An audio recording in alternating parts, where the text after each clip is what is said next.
Ayan mga madam, okay na, luto ng ating sinabawang isda. Hello mga madam, for this video, ayan, magsasabaw tayo ng isda na alumahan. Kasi pahigupin ko na sabaw yung apo ko kasi may ubos siya, kailangan makahigop-higop at nagaling sa lagnat. Ayan po mga madam, ang gagawin natin. Ayan na po, maglalagay na po tayo ng tubig sa kaserola para pakuluan muna natin. At ayan na po, magpapakulo na tayo ng tubig.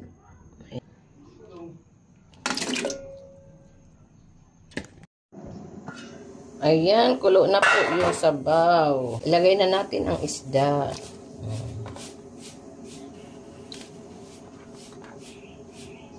Sariwa po yung alumahan.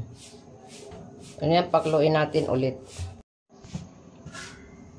At ilagay na natin ang tanglad. Lagyan natin ang bitchin, punti. Ayan, lagay na natin yung talbos.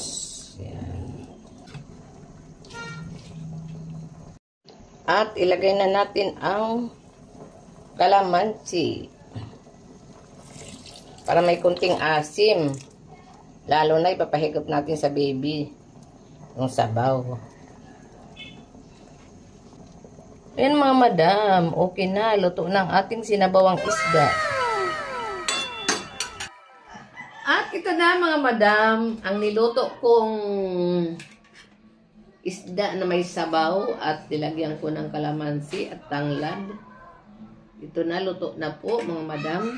Kakainin na natin. At saka ito yung ating lemon, tubig na inumin natin na may lemon. Tara mga madam, kaya tayo magprinalo.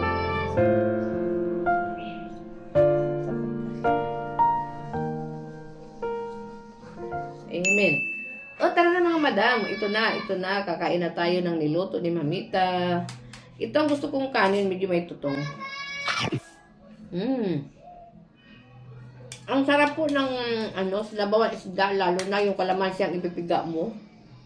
Tapos lasang tanglad pa yung sabaw, mga madam.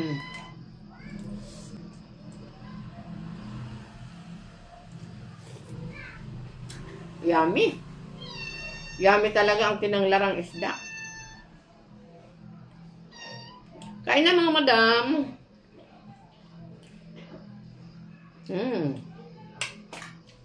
Yun lang po. Maraming salamat po sa panood ng video ni Mamita.